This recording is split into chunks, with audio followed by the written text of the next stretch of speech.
তথ্যের কথা আপনাদের সামনে আজকে রাখছি হযরত সাদুল্লাহ ওয়ারিসির পাক দরবারে।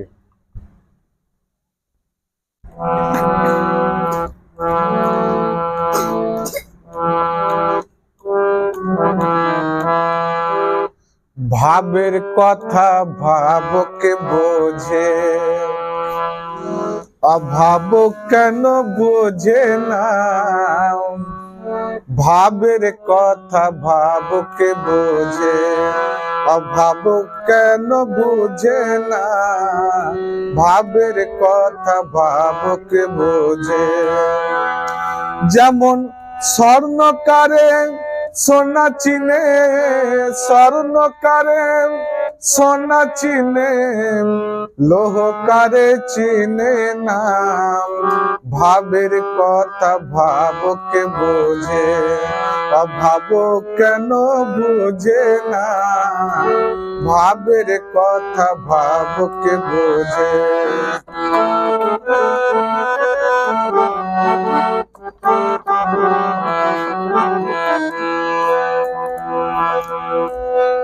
একটা দেখলাম সাপ ঘরে, লেজ খানা তার গগনে পারে। একটা দেখলাম সাপ ঘরে, লেজ খানা তার গগনে পারে। ঊর্ধ্ব মুখে আছে পরে সে, ঊর্ধ্ব মুখে আছে পরে। কোরা গেছে তোলে ফোনা। ভাবের কথা ভাবকে বোঝে, অভাব কেন বোঝে না। ভাবের কথা ভাবকে বোঝে। যেমন স্বর্ণকারে সোনা চিনে, স্বর্ণকারে সোনা চিনে, লোহকারে চিনে না।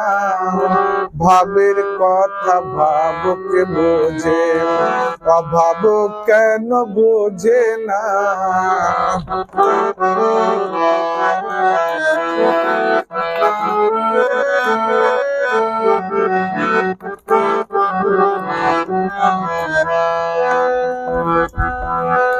দাঁত নাইতে বুক কামড় আছে,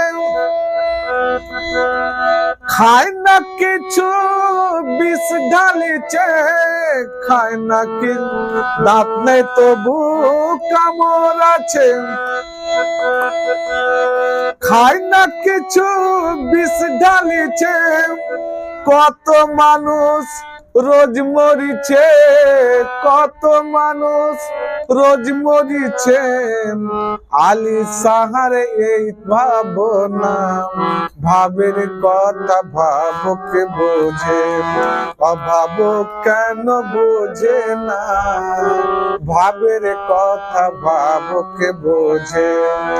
যেমন স্বর্ণকারে সোনা চিনে, স্বর্ণকারে সোনা চিনে, লোহকারে চিনে না।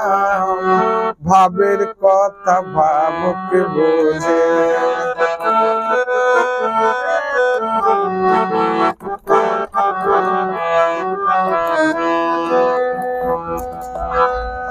দেখলাম একটি সাপ ঘরে,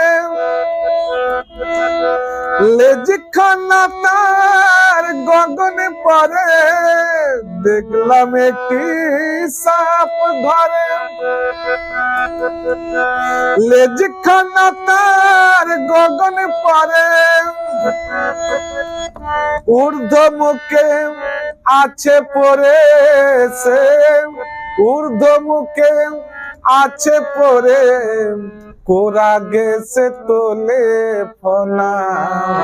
ভাবের কথা ভাবকে বোঝে, অভাব কেন বোঝে না। ভাবের কথা ভাবকে বোঝে।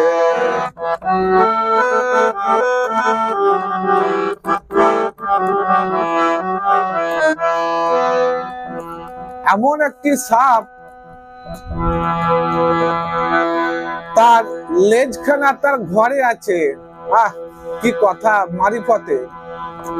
তাই বলছি, দাঁত নেই তবু কামড় আছে, খাই না কিছু বিষ ঢালিছে। দাঁত নেই তবু কামড় আছে, খাই না কিছু বিষ ঢালিছে।